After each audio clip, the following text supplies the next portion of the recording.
to another episode of the Back of the Playbook podcast. I'm your host, James Nichols, and joining me as always are Gareth Evans and Stuart Cole. How are we going, boys? Going really well, thank you. Halfway through the regular season, can't believe it. Yeah, we are now at that halfway point. It is absolutely flying by, and the playoff picture is starting to take shape. There was a lot of excitement again at the weekend with some high scores, a few results that we didn't see coming, mainly Gareth didn't see coming. Hey. Got to get that jibe in early because I know there'll be some more coming to me. But yeah, before we take a look at that, we're shaking things up this week with it being a quiet time on the NFL news front. So on Saturday, we saw Joe Biden become the President-elect of the United States of America, and scenes of celebration across the US. So with this in mind, I set the boys an assignment. So set the scene. You've just been elected as the new NFL commissioner. You're at the podium, ready to speak to the world and have some changes that you intend on making to improve things either on or off the field. What are they? Who would like to go first? I will then jump in first, seeing as you've put us on the spotlight here. What would I like to see? I think at the moment in the NFL, quite rightly, it has become very protective of its quarterback. The quarterbacks in the league are the superstars. They are paid the highest amount of money, and they have entire franchises built around them. They've always been a targeted player, and always will be. But I feel that potentially, as we see in the case in sport across the world, to protect those quarterbacks, what has happened is the ruling has become very, very harsh on the defensive side of the field. You see quarterbacks who get brushed in the pocket take a penalty. You see quarterbacks when they're on the run slide very late and take a hit. Now, there's two comparisons I can see in other sports where the same sort of things happens. In rugby at the moment, rugby union, you can see that the game is very keen to stop players getting high tackled. So therefore, any sort of contact with the head is now a red card sanction and immediately off the field. And then in Formula One, you've got drivers taking liberties with how far they drive outside the track and have been absolutely really harshly punished on with their lap times being deleted. This is the same in all professional sport. How do you stop a professional sportsman doing something you don't want them to do? You heavily penalise them. And that's what the NFL has done because it had to, because quarterbacks are getting targeted. However, now we've got to a stage where we've got a lot of running quarterbacks, people like Lamar Jackson, Kyler Murray, for example, who are also running backs at the same time. And they kind of get the double-edged sword where they can run, they can get out of the pocket, they can get past the line of scrimmage, and they can make such a late decision on whether they go down or not. The defender really has no chance. He has to make a tackle, but if the quarterback's sliding, he's going to get hit and he's going to get a penalty. So my change would be, I'd try and make it a little bit more of a 50-50, less benefit in favour of the running quarterback. It's kind of a change that you're seeing with these new age quarterbacks, just so that the defenders have more of a chance. They don't get penalised so much for a hit which they have to make, because if they don't make it, they're going to get burned. And I think what would happen then is you'd get a little bit less of a focus on the quarterback. Any sort of touch in the pocket wouldn't be penalised so much. And that's what I'd like to see. I think it might produce a bit more of an even contest, as they say in cricket, between bat and ball. So what's your proposal, to ban a quarterback slide?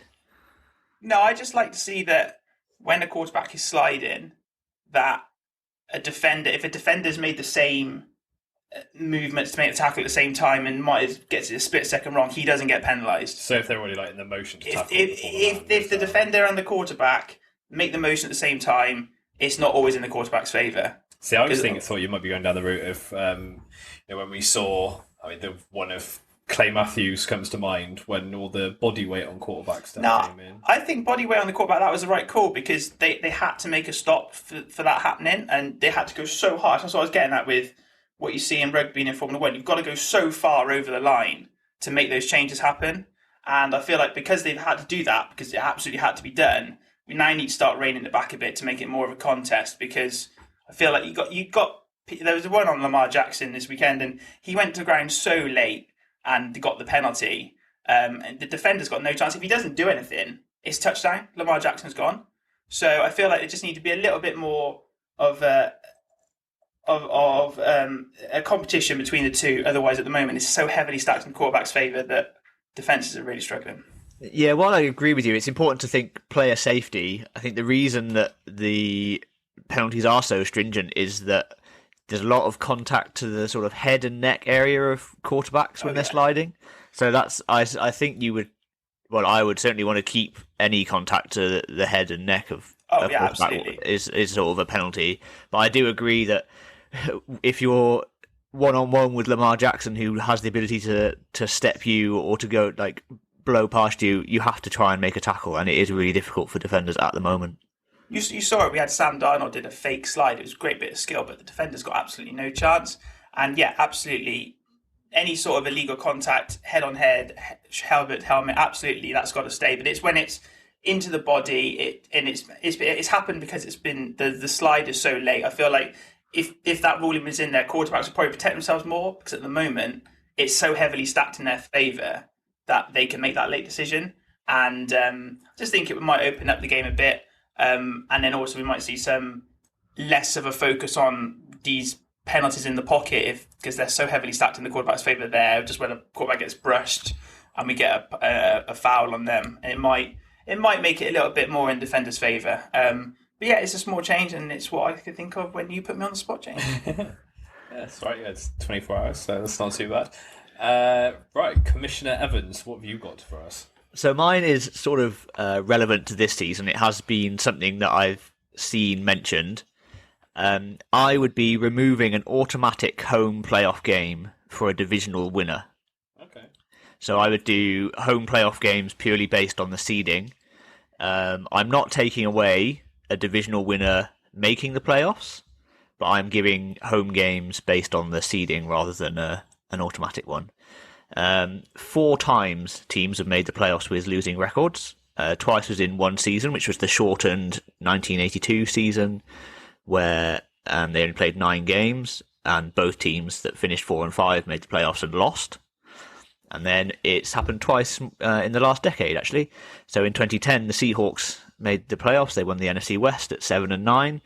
And they won their first playoff game against the New Orleans Saints with a small matter of the beast mode run from Marshawn Lynch that you probably remember. Yes, the fans in the stadium made such a noise that it registered an earthquake in the Seattle area.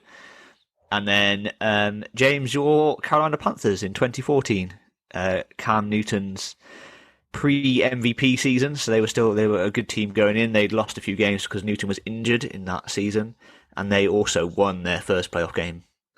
So it's not always a given that if you enter the playoffs with a losing record, you're going to lose. But I just think that giving a home game is too much of an advantage for a team that throughout the regular season hasn't shown enough to win more than 8 games or more games than another team that in the league. Can't see anything to argue with there. Yeah, fully agree. It's possibly, I'm going to say, is an outcome of what's happening in the NFC East at the moment. Well, that's where I thought, and so my initial thought was I don't want to see the Buccaneers go into the Philadelphia Eagles and stuffing them. But then I just had a little look into when it had happened before, and the teams, on any given Sunday, as the saying goes, teams do get a win. So I think, and I also think that having that divisional title up for grabs and meaning something in week 16, 17 brings a bit of drama, a bit of excitement to games that otherwise would be dead rubber. Yeah, that's true. Yeah, I like that idea. For example, this season, if you're looking at Philadelphia has got Dallas and Washington the last 2 games of the season. If they're got 6 wins going into that moment, those games will still matter. Yeah, that's an interesting one. Cool. Yeah, I like that one. Let me throw a few quickfire ones out. Just things that came to mind. One that annoys me. Let teams change their uniforms when they want to, not every 5 years. Because if you get that badly wrong and you choose some god-awful kit, like some of the ones we've seen recently, LA Rams come to mind. That's their fault. Yeah, but that's their fault. The NFL teams spend probably millions of dollars on design teams and things. If they get it wrong, they get it wrong, and the fans have to suffer the consequences of supporting a lurid blue or something. Yeah, I can see where you're coming from there, Gareth, and I'm kind of going to take the side of the fan on that one. it's quite nice not knowing that there's going to be a new shirt every year, and you might have to shell out for it. And yeah, it puts the pressure on the design teams of the teams to get it right. And surely they do enough testing to get it right. And I'm not quite sure how you get some of these kits which aren't as brilliant. But yeah, no, I'm gonna stick with the fan on that one and say every 5 years is good. You know, you're gonna get a new shirt, and it's gonna get some wear out of it. Okay. How about so you have your timeouts to use in the game, but rather than it being 3 per half, you can use them whenever you want, and so it's entirely on you if you screw it up and have them. So you get 6 at the start of the game. Yeah, and then use them whenever you want, rather than restricting it. Ooh. Might that make a first half really long potentially? I think it would make a second half really long. I think teams would be more like, I'm just trying to. I don't have. Funny enough, I don't have the timeout stats to hand. But I would say that more teams go into the end of the first half with spare timeouts than use them all. I think it's probably more common that you have at least one left in the pocket. So I think that would elongate second halves. Yeah. I'm not a huge fan of that one. Okay. Actually, I think what would happen is you'd find that teams might keep all of their timeouts for the second half, because then you could essentially make that last 2 minutes, that last 4 minutes, and it mean that games end earlier, or I don't know. I can see the logic. I can see both ways. I can see both ways, and I can see the benefit of being able to use a lot. And you wouldn't get that situation where maybe you've used up 3 because of injuries, maybe, and you really need another one. That could be the benefit. I just think that maybe coming towards the end of the game, you might have a team stacking its time out so much. It would be interesting, you know, if you've got the ball with 1:20 left of the first half and 80 yards to go, and you've got all 6 of your timeouts. Do you think this is our chance to score? Do we burn them? I quite like that. It puts a bit of jeopardy in, and it actually makes the coaches think. Make them be very probably nervous to do that in the first half. And what you might find happening is a coach doesn't use them and doesn't score at the end of the first half, thinking that he needs them at the end of the second half, and then of course finds himself not in a position to then use them in the second half. So actually, I'm going to say that's a great idea. I like it because it puts a lot of pressure on the coaching staff to make that call. You might have less action to the end of the first half, but you could have some interesting storylines when they don't win a game, which they probably could have done. Yeah. Cool. Brought you back on board for that one. Let's pick one last one. One with more like player safety in mind, and considering how much of a injury-plagued season some teams have had, eliminate inactives. So you have your 53-man roster, and on the day they can all play, rather than having to select few who have to sit aside and not dress for the game. You know, if you go have injuries in multiple positions, you've then got a few extra boys who can step in, or they can share the load, share the downs, and maybe it's like player welfare, a bit of a boost. It's hard to see a downside to that one, really. Yeah, I don't know how to argue for a downside for that one. I can see many benefits there, really. Player welfare would also open up playbooks. Yeah. A bit more if you were able, because sometimes teams have to choose between having an extra running back or extra receiver. If they don't have to make that decision, then you've got potentially more options on the table. I can see that one working. Yeah, so that one makes sense. Okie doke, right. Yeah, so a bit of fun there. So with that in the bag, let's hit the review section of our show.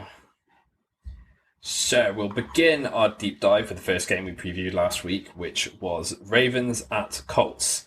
So in another game where Lamar Jackson had a bit of a slow start, the Ravens offense came to life to win the game in the second half, while their defense bottled up Phillip Rivers and co.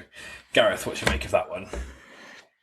Yeah, a game at half-time was exactly how we sort of all had predicted it the week before. Lamar Jackson struggled to get going. He only had 56 total yards. The Ravens' only points came on a fumble recovery touchdown. And you just thought that the game was there for the taking for the Colts. And then that script sort of got flipped on its head second half. And the Ravens got going and the Colts just didn't.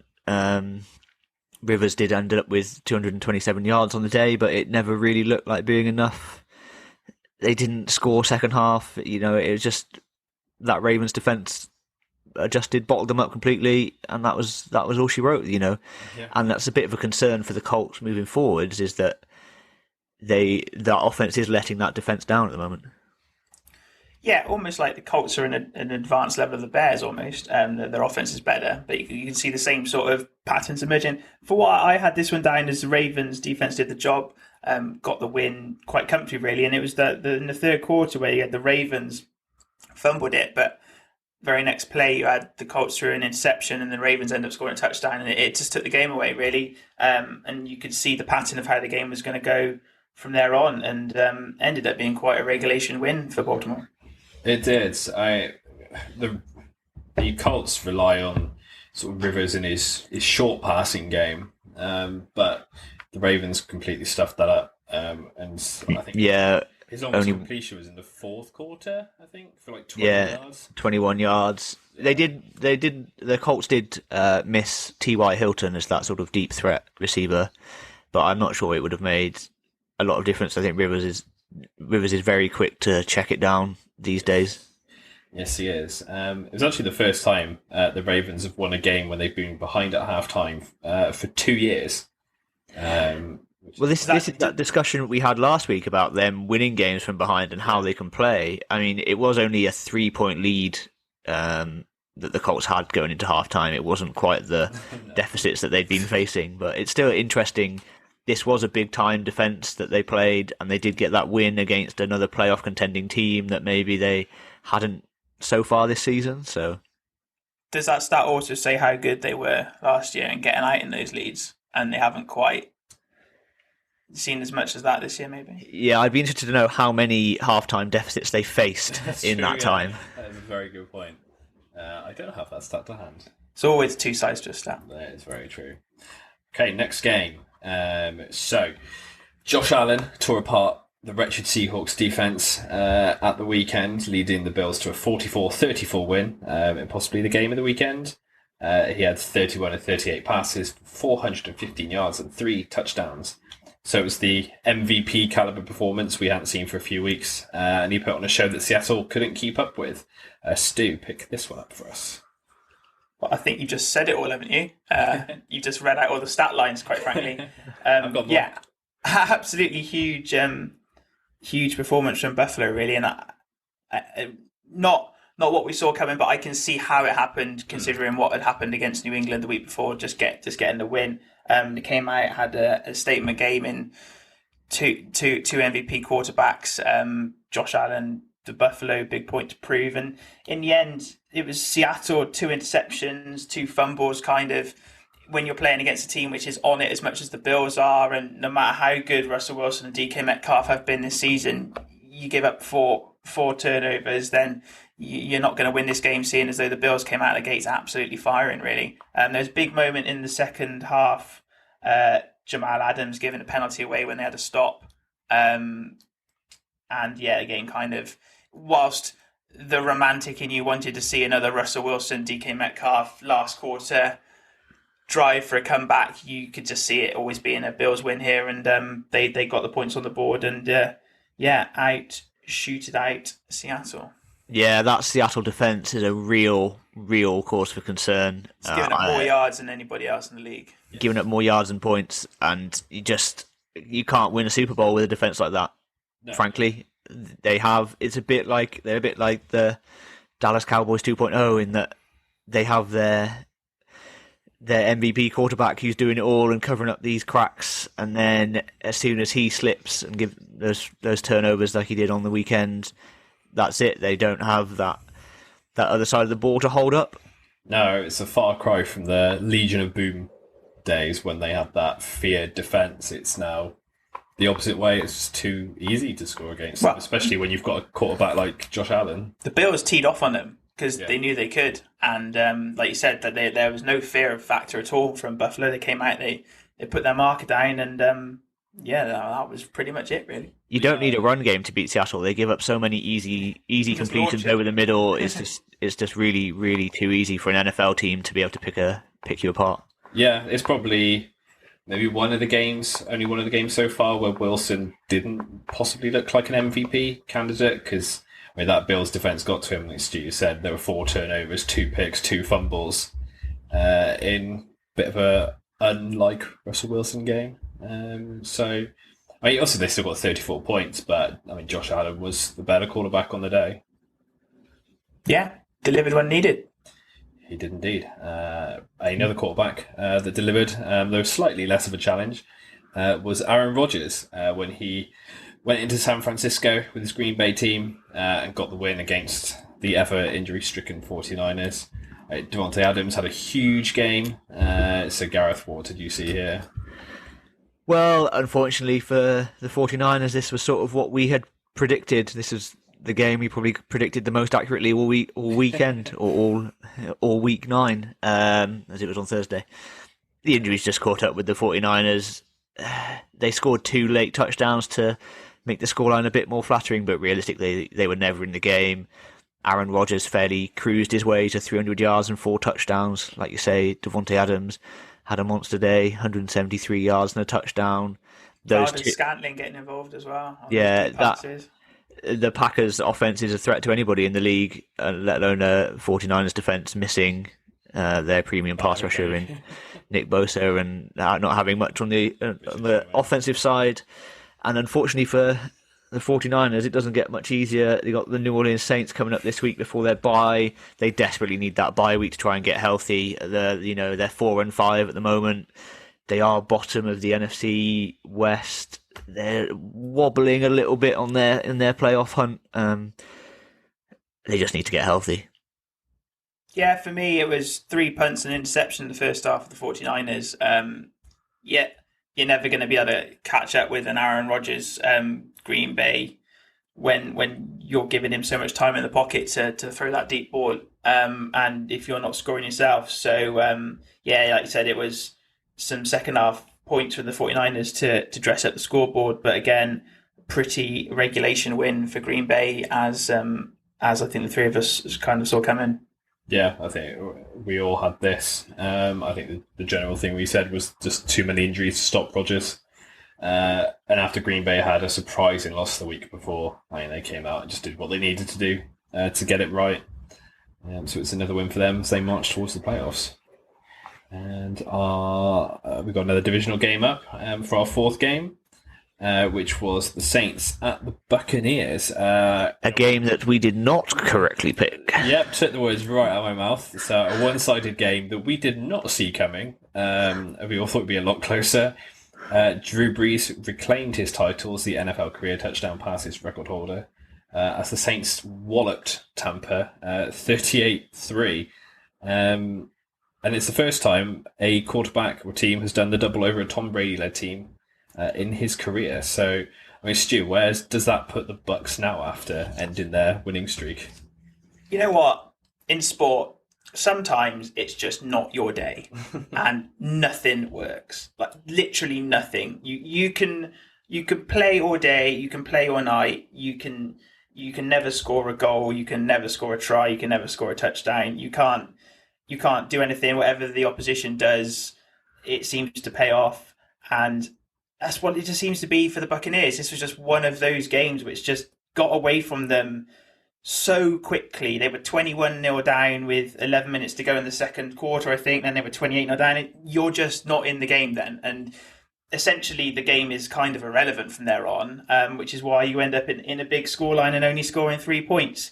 There was one point in the second half where you could, on the coverage, you could see Lavonte David was still trying to communicate with his defense, and Drew Brees snapped the ball and they're already in the end zone. It just seemed like one of those days where the Saints got it absolutely spot on. They were getting Taysom Hill in all sorts of crazy formations. He was running the ball, he was throwing it, and I think it just got away from the Bucs so quickly for whatever reason that the game was kind of irrelevant pretty early on. And I think it's one of those where you kind of need to see how they go next up to really be able to judge this performance, because I don't think you can really draw any comparisons from it. If you're Tampa Bay, you get into the facility Monday morning and you just burn the game tape. Yeah. You just say, that's gone, that's done, we're on to the next one. You can't learn anything from that. No. You can't learn anything at all, because there's nothing to even look at to work out what went wrong, because it just all went wrong. Yeah, so it's almost better losing like that, because saying you lost in a close game where you came back but you still lost and there was obvious flaws, you could look at that and fix it. This was just a car crash. So if it happens again, that's when you really start to worry. But I'd be more interested to see how they come back this week against the Panthers, to see whether how much of a playoff team they actually are. Because if you can come back from that and fix it immediately and look brilliant again, then it might even be a positive. It's just one of those games, I think. Look, Tampa Bay have had that performance to show that they're a Super Bowl contender against Green Bay a few weeks ago. This was a complete aberration. I don't think you can, to use a horse racing term, I wouldn't be drawing too many form lines through it moving forward. I think it's just one of those that you can't really explain. You have to park, move on, come back next week fresh and completely go, just sort of reset and go again. Yeah, their offense is, after we talked it up and it had been firing, it was pretty inept in this one. I mean, look at Brady's stats. He threw 3 interceptions for the first time in his last 146 games. And he's thrown 7 interceptions this season, 5 against New Orleans. So he's pretty glad that he's got the 2 regular season games out of the way. Yeah, but the problem for them is that they've been swept by New Orleans in those 2 games now, and so that playoff positional tiebreaker goes the way of the Saints, which could be a crucial one at the top of the NFC South for having a home game. Or, this game at the moment is the difference between hosting. Well, actually, the New Orleans Saints are on a bye week because of this win, and the Tampa Bay Buccaneers are traveling to Philadelphia for a playoff game. I'd tell you what I'd like to focus on is just forget the Bucs. Just get rid of that completely. This for the Saints is huge. It's absolutely set their season up just for what you said. They've got the two wins over the Bucs, but they have games coming up. They've got the Niners, and spoken about that already. Then they've got the Falcons, and they got the Broncos, and they got the Falcons. Those are all winnable games. Then they got the Eagles, again winnable. Then they got a big game against the Chiefs, so that could be a precursor for a Super Bowl. Then they got the Vikings, and they got the Panthers. I mean, they are looking pretty. It's a really hard last game they've got. Yeah, a really tough game against Panthers. Probably depends on whether Christian McCaffrey's there or not. But they are sitting very pretty right now. You could see them realistically winning 7 of those 8 games. Oh, without question. And we said about how inept Tampa's offense was. I mean, Breeze and every target he's got, and Alvin Kamara, and obviously Michael Thomas back. Like, he had every weapon he needed. Yeah. Didn't we say a few weeks ago how inept the New Orleans Saints looked in one game? I seem to remember. So yeah, they've got the 2 wins that they absolutely needed, and they are set themselves up to go out there, do their job every week. Probably don't need to exceed too many expectations, and look very, very pretty going into the playoffs. Yep, all looking good for them. So we'll run through the rest of the games of the weekend. So as we said, Packers 34, 49-17. We then had the New York Giants come out victorious against the Washington football team at 23 points to 20. A game that neither really wanted to win. No. One for that's not going to have any repercussion on the off-season. Then the Bears-Titans. Bears 17, Titans 24.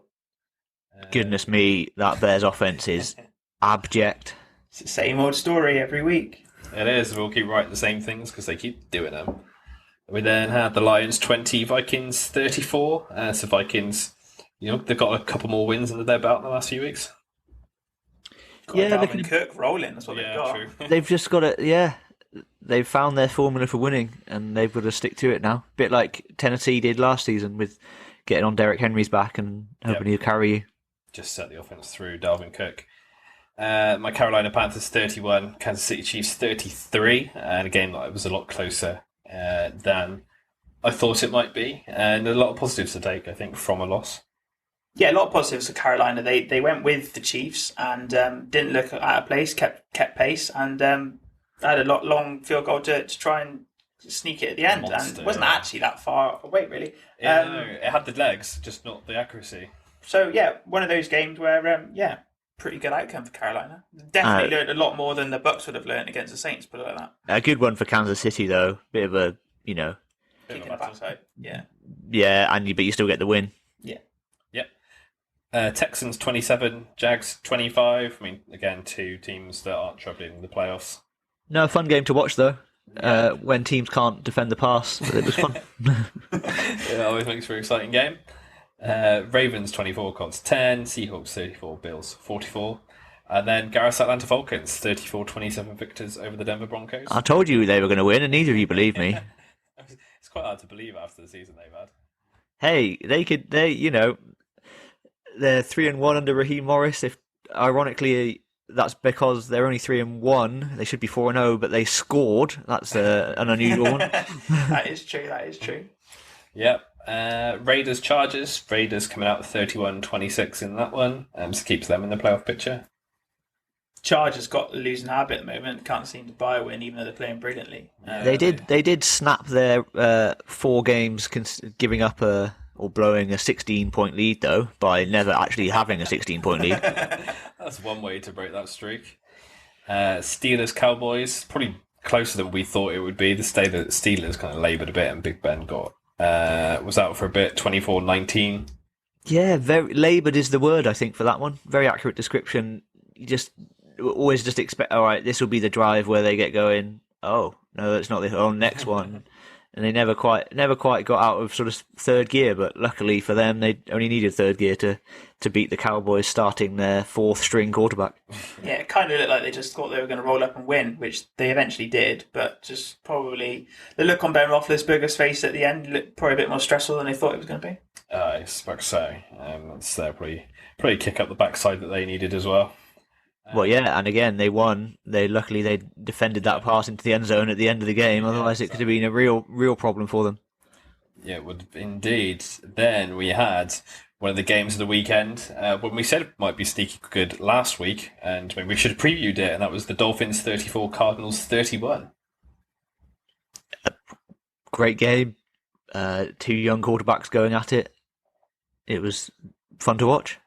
Yeah, it was just everything that you want to describe an NFL draft was pretty much on show there. It was just absolute shootout and very, very impressive from the Dolphins as an all-round team. Defense played well, backed up Tua, and Tua looked very, very good.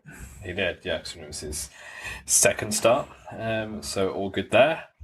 Saints 38, Buccaneers 3, and then we finish with Monday Night Football. Patriots 30, Jets 27. Again, coming down to a kick, and Cam Newton playing better, but still having a few wobbles. It's kind of a lose-lose for the Patriots there, wasn't it, really? Whatever they were going to do, it was going to be question marks over what they did. Probably weren't expecting them to ship that many points to the Jets, but at the end of the day, they got the win, which is all they could really gain from the game. Anything else that happened, they're always going to get picked up on, really. Yep, indeed. Okay, good, bad, and ugly. Ugly. I'll kick us off with an obvious one, which was Kyle Allen's injury. Washington seemed to be a bit cursed at this time of the month because it was almost 2 years to the day, or at least 2 years to the month since Alex Smith suffered that horrible injury. Yeah, definitely the ugly point of the weekend. At least Kyle Allen is able to look across the locker room and see a man who recovered from something actually worse, so he draw inspiration from that. Yeah.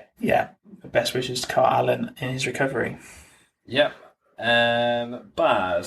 I'm going for the Seahawks defense because they were that bad. They have allowed 2,897 passing yards this season, which is the most by any team in their first 8 games in the Super Bowl era, and they have had 6 quarterbacks throw for over 300 yards against them this season. Cannot argue with anything that you've just said there. My bad. I just said he was very good. I'm actually going to give it to Tua because Tua Tagovailoa. He got away with an absolutely ridiculous pick that it was just a throwaway down the sideline and managed to launch it straight to a Cardinals defensive back. Couldn't just quite get his feet down, and that would have been the game-changing moment, no doubt. So big learning point for the rookie there. If you're going to throw it out of bounds, throw it out of bounds. I am going to the Washington football team versus the New York Giants. During the first half, there was a forced fumble, and then there was an attempted fumble recovery by what seemed like all 22 players on the pitch. At one point, the ball was bouncing around all over the place. It was like a bar of soap. It was like the NFC East title. No one really could quite grasp hold of it. The ball bounced about 25 yards down the field before finally someone fell on it, and it was just a comedic moment for two teams that are really struggling to put together a highlighted package this season. It's basically how to sum up the NFC East in a 10-second clip, really, wasn't it? It was, yeah. It was indeed. Okay, so good. So I'm going to go with the Panthers. I know I've done it already this season, but in the fourth quarter, there was almost back-to-back catches from Curtis Samuel, Christian McCaffrey, and Robbie Anderson, which were unreal, leaning after the ball, diving through the air catches. I thought just putting those back-to-back was pretty good. Yeah, like I said, they went toe-to-toe with Kansas City Chiefs. They didn't quite come out on top, but they did enough to put the Chiefs in that position, and that's the sign of a good team.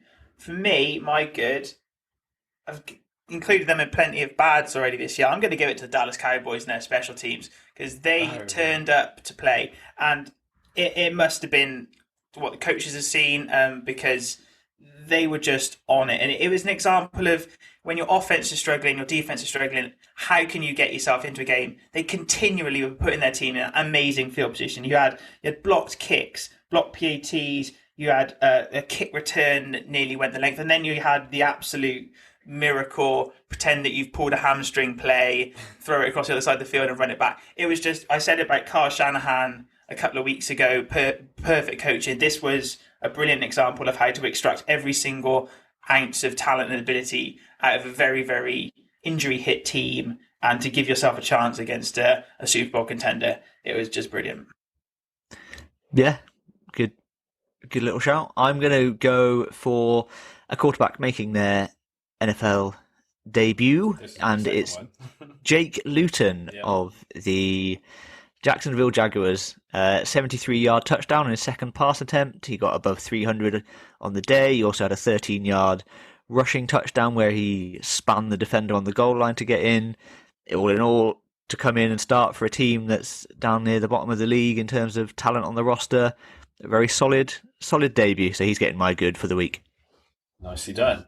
So with that, let's look to the future and let's have a look at all the games coming up in week 10. So our first game to look into is the Indianapolis Colts traveling to Tennessee to take on the Titans. Two teams are in the playoffs. So Gareth, who are you predicting is going to take this one? Yes, the division lead for the AFC South is on the line in this one. So really important game for both teams.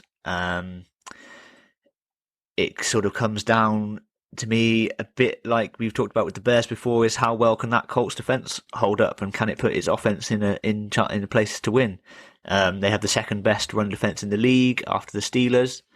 The Pittsburgh Steelers held Derrick Henry, the Titans star running back, to 75 yards earlier in the season. So the question is, can they do the same? The difference for me is that Colts offense is not the same as the Steelers offense. Phillip Rivers is not putting up the numbers that Indianapolis would have hoped when they got him in from free agency in the off season, and I just think that defense will hold Tennessee to fewer yards than maybe they're used to, but I still think the Titans will win this by 7. You have said exactly what I have got written here. Pretty much to a word, and we haven't consulted over this. I could just see this exactly the same. It's the Colts are an excellent defense, but this is starting to become more of a trend as they're playing stronger teams, in that their offense is letting them down. And I don't think you can do that against a Derrick Henry, Ryan Tannehill combination. I mean, he was hitting AJ Brown for big yards this week. I can just see there being an imbalance between the two offenses, and as much work that the Colts defense do. I feel like they're going to be on the field too much, and against Tennessee, that's probably the worst thing that you could do. So I also went Titans by 7. I also went for the Titans, although I've gone by 10. We said the Colts defense is good, but their offense has struggled, maybe not quite as badly as the Chicago offense has struggled, but there's comparisons between the two. When their short passing game is stuffed, they didn't really have much else. Like we said, they missed T.Y. Hilton, but didn't think it would change things that much. So yeah, Derrick Henry, Ryan Tannehill, them to take another win for the Tennessee Titans. So clean sweep so far. Next game could be a thriller. It's Buffalo travel to Arizona in a match featuring two teams who can both score an absolute ton of points with two exciting quarterbacks. Stu, could this be the game of the week? I think this is up there with another rookie showdown that's going to take place between Justin Herbert and Tua Tagovailoa. For me on this one, Cardinals, they got excellent defense, excellent red zone defense in particular, second only behind the machine that is Chicago Bears. I feel like the Cards what the Bears could be, in that their offense is that then this Kyler Murray led or inspiring do everything kind of offense. For me, I'm just, having been a little bit cooling on the Bills at the start of the season, I'm just so impressed with how they dealt with Seattle last week. They absolutely took them apart. They look so confident what they're doing. I said it again. I feel like that Patriots game is a massive, massive boost for them.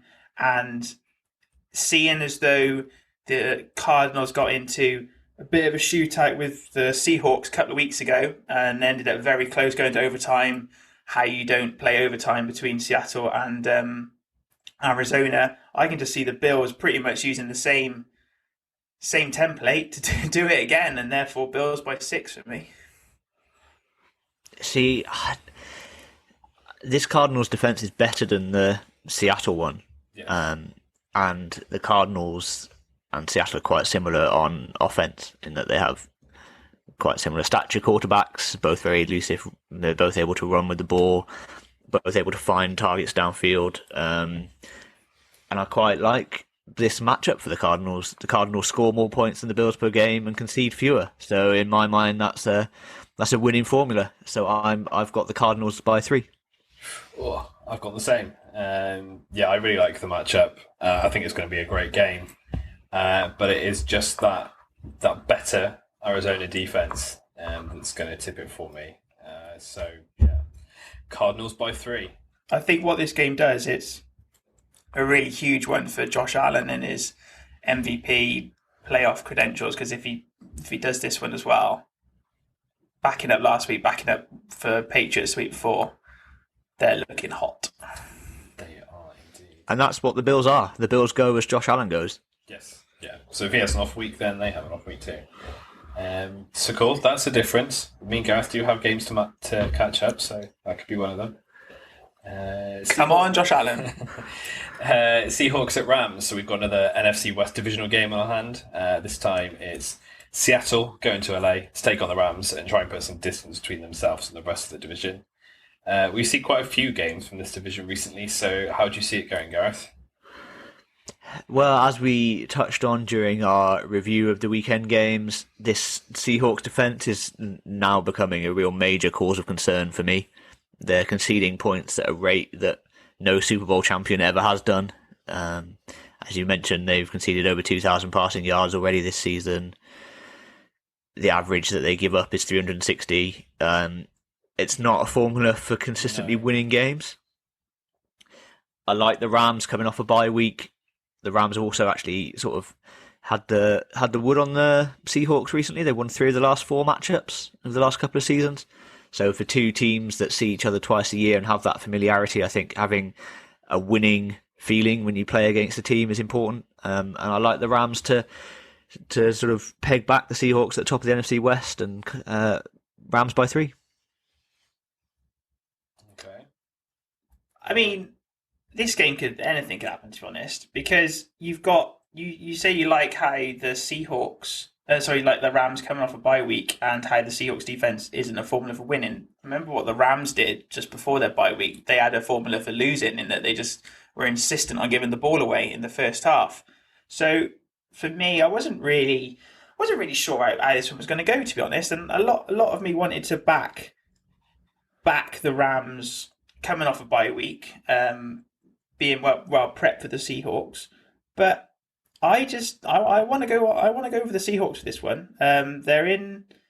They've got themselves in a position to take advantage of their division with other teams losing. The Dolphins did them a massive favour, and I just don't see them playing as badly 2 weeks in a row. I know the stats are telling me that the Seahawks defense isn't good enough, but it hasn't stopped them from winning games so far. So I'm going to say there was a few offensive hiccups last week. There won't be quite so many this week, and the Seahawks will get over the line, but their defense will not help them in doing it. So Seahawks by 3.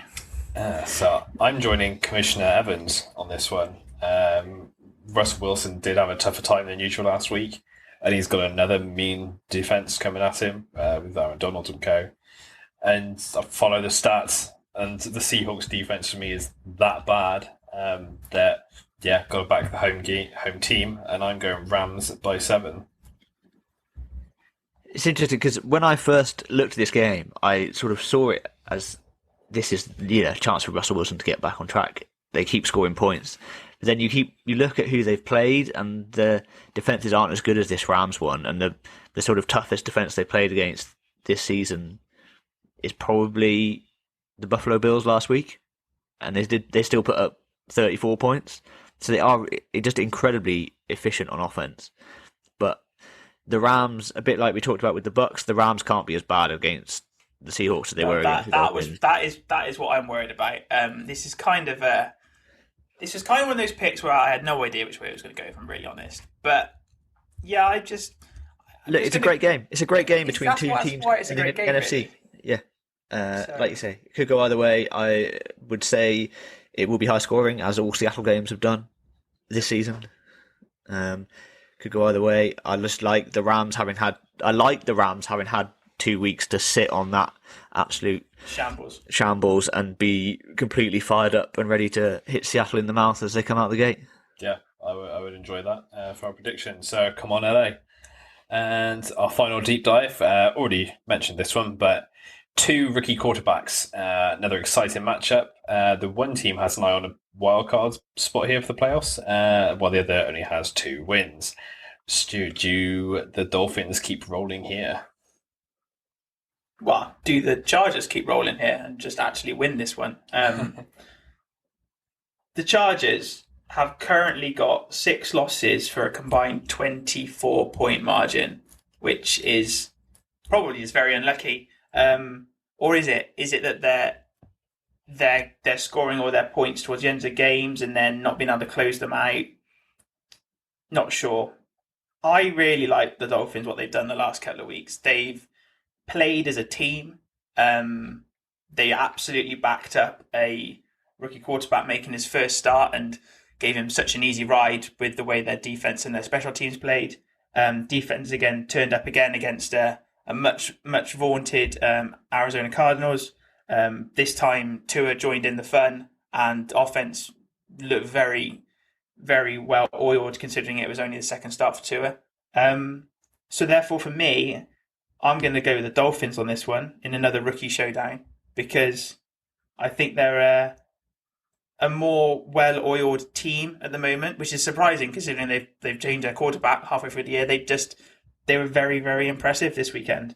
And this is nothing on the Chargers. I think the Chargers are very impressive, but they're just not winning for me. And that suggests to me that when they come up against a team which looks pretty well oiled, I'm going to go the Dolphins by 4. Yeah, I've got the Dolphins sneaking a similar one. I think just the differences in the defences. I think you got it right. I think Miami is the better team. I would suggest that this could be the way that these two have played, the first of many battles in the AFC between 2 young, exciting talents. Yeah.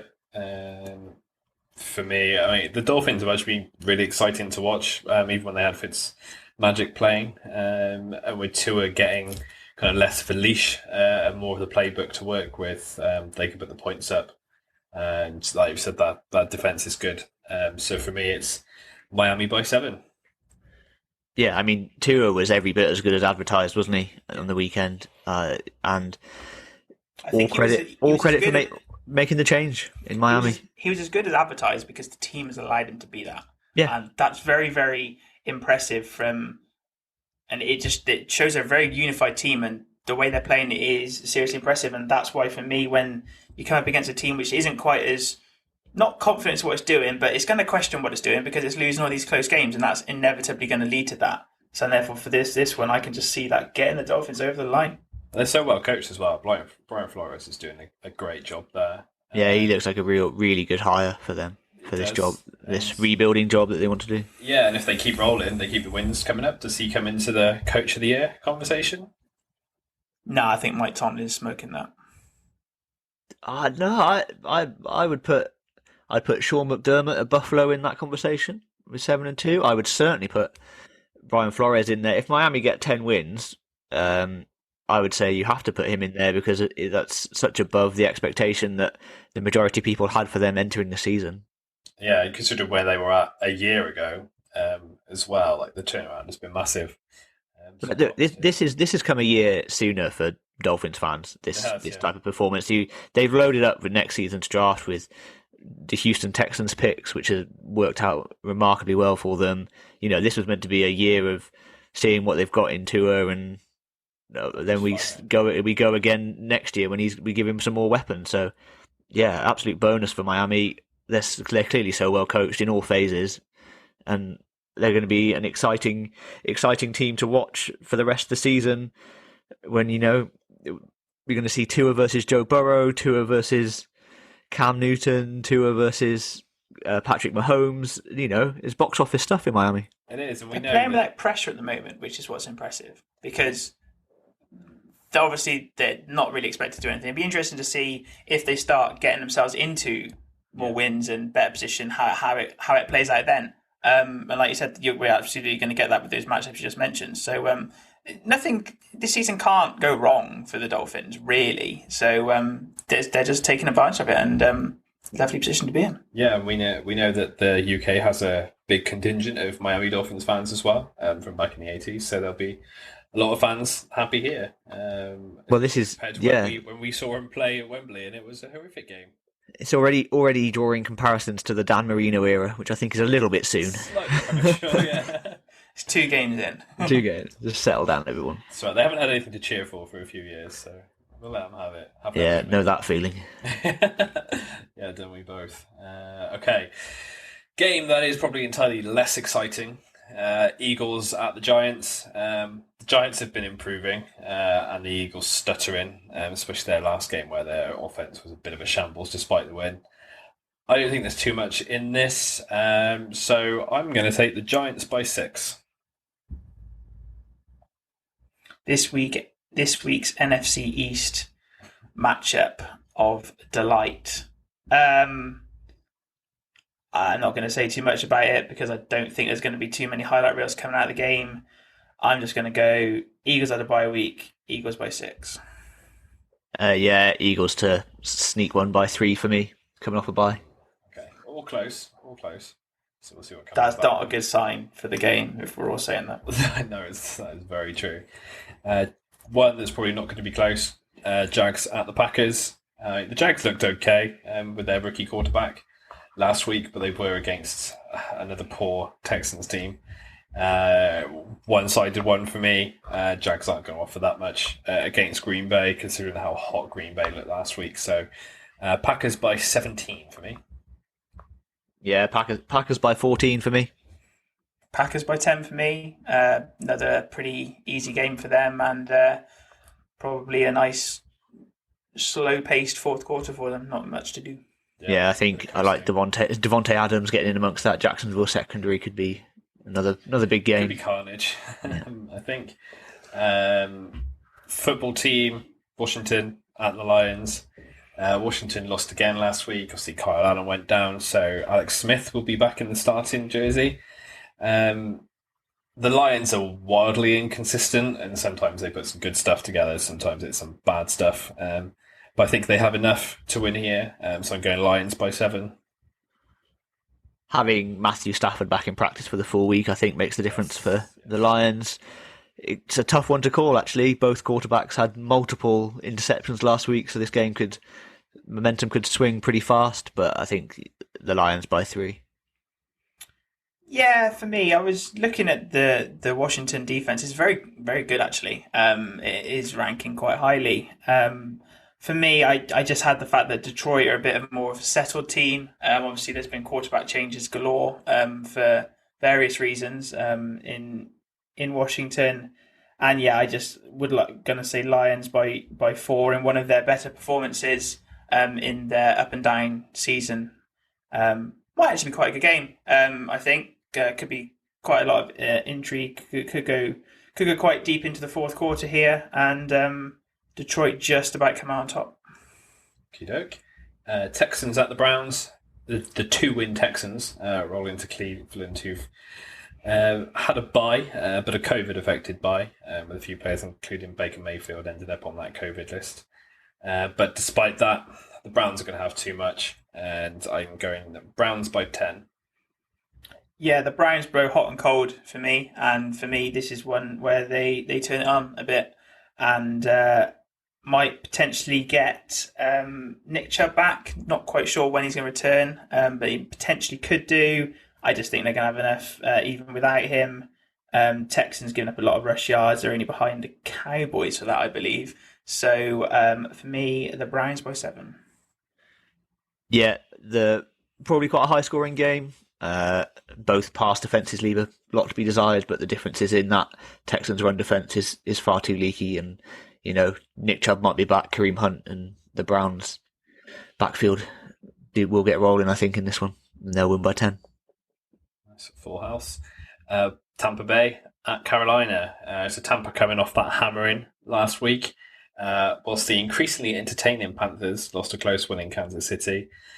Problem for Carolina is Christian McCaffrey is a doubt again. He's on his day-to-day with a shoulder problem that I think he picked up late in the game. Tampa can't play that badly again, you would hope.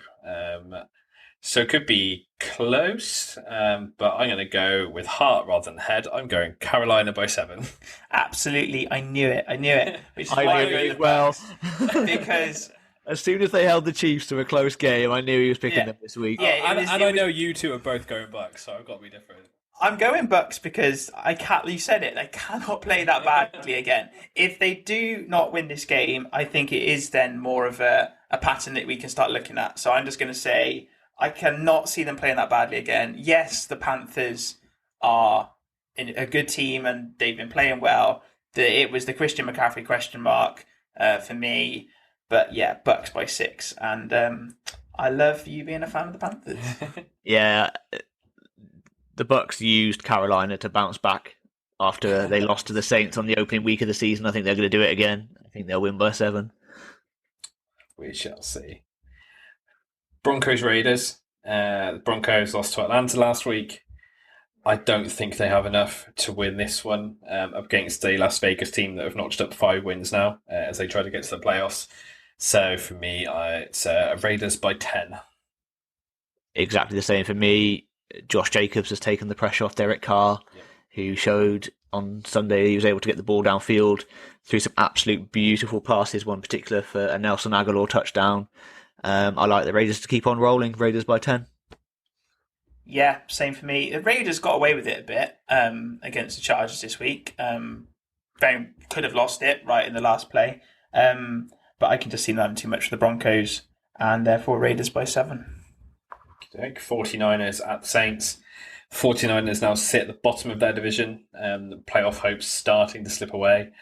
And this game, I think, is going to make them slip further into the rearview mirror. The Saints coming out on top for this one. You saw how they obliterated Tampa. You've now got an injury-stricken 49ers defense. So Saints by 17 for me. I mean, I think I could say exactly what I said last week about the 49ers. Same applies again. Struggling on getting bodies on the field in the right positions, and therefore coming up against a Saints team very hot on confidence, having blown out the Bucks this week. Therefore, I can't see the Saints slipping up here. And as we said earlier, their schedule looks very, very attractive for them, and they're just going to keep rolling through the weeks. So Saints by 14 for me. I've gone Saints by 17. I also looked at this being exactly the same as the 49ers versus the Packers, and the Packers won by 17 points, so that's good enough for me. Fair enough. Bengals at Steelers. The Steelers have got some players, including Big Ben, on the COVID list that we expect him to play this weekend. Bengals have been showing promise, but I think this could be a tough one for Joe Burrow, and Steelers to stay undefeated. Steelers by 14. See, the Steelers have this habit of losing games they should win in situations like this under Mike Tomlin. They've got a surprising 12-14 record against teams with losing records in recent seasons. And I just quite like the upset here. I think they will get after Joe Burrow. The Steelers' defense, I think, will get after Joe Burrow and will cause some pressure. But the way they just sort of snuck past the Cowboys with Roethlisberger, I'm just going got a little bit of a feel that the Steelers might play down to the Bengals a bit, and the Bengals will win this by 3. See, I also had this one down as a potential upset for me. The Steelers could do what they did against Dallas, in that they don't actually play as well as expected and fall at, and the Bengals get the win. For me, I can see it being another game where they don't play like that again second week. If they hadn't have been done that last week, I think they would have been struggled here. So I'm going to go a Pittsburgh win, just because they're not going to do it 2 weeks in a row.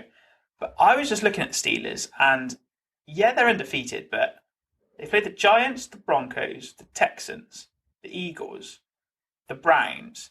Then they beat the Titans and the Ravens in 2 big games, and they played the Cowboys last week. They've got a very, very, very favourable schedule, and I think this is actually quite a big game for them to really put down a big marker, because they've had they're undefeated, and you absolutely can't knock that, because that's very, very impressive. But I feel like if they don't put in a big performance here, there might be a few question marks. And when they come up against the Ravens in week 12, the Bills in week 14, even the Colts again in week 16, those teams might be looking at them as, we could get some playoff markers down here. So I'd like to see the Steelers kick on now, and really establish themselves as the cream of the crop. Fair enough. We'll see how that one plays out. Ravens at Patriots might be a bit of an easier one to predict. Patriots got back to winning ways with a close one against the Jets last night, though not entirely convincing. Ravens coming to down are a different proposition to the Jets. So Ravens by 10 for me. Yeah, the Patriots won't hang with the Ravens for full 4 quarters. No. Ravens by 10. Ravens by 10. Clean sweep. Full house. Last game. Vikings at the Bears. Flicker of life in the Vikings, with 3 wins now notched up. Now they've worked out Dalvin Cook is where their offense needs to go through. More than a flicker, it's like a rampaging bull. The China shop sign of life.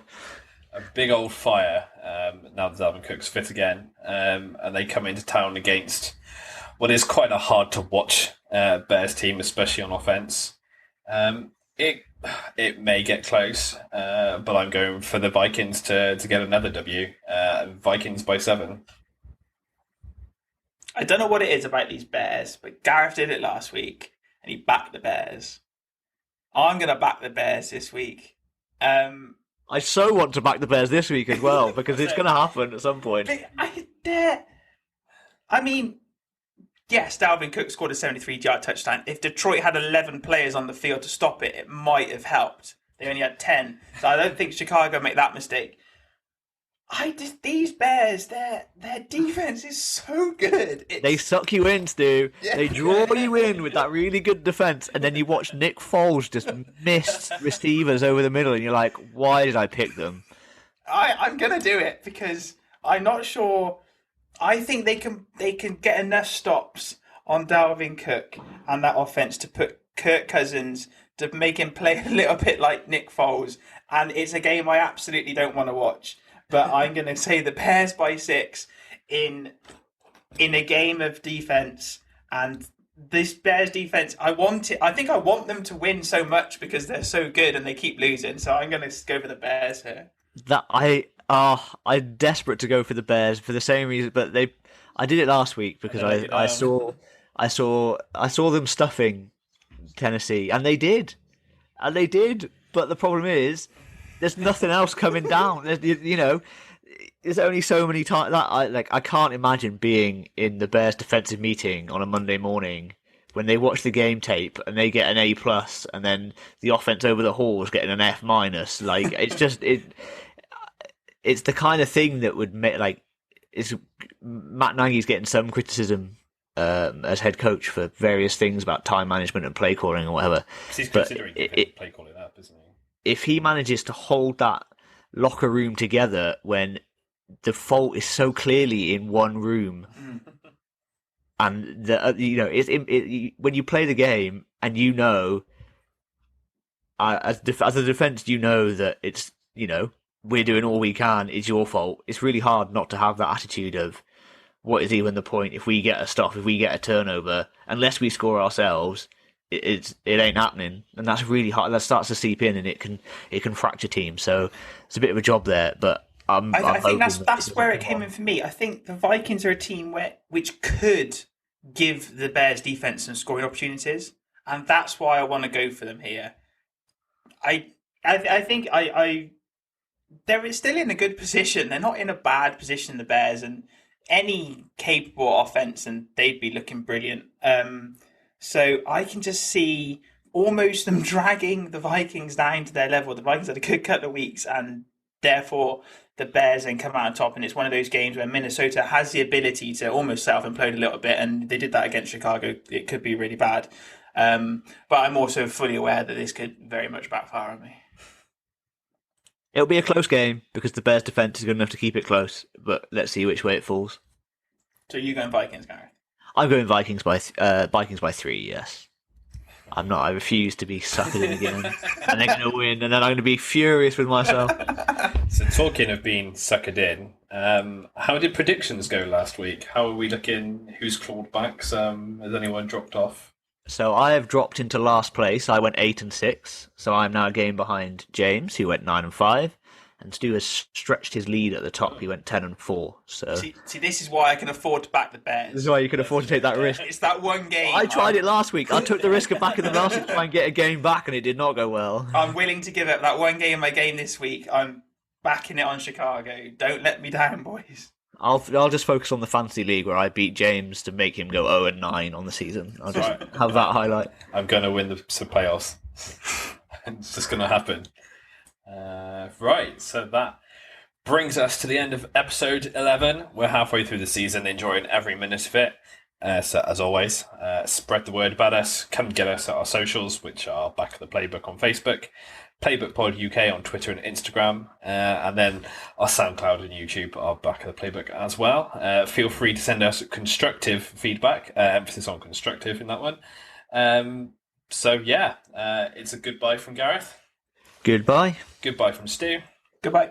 And goodbye from myself.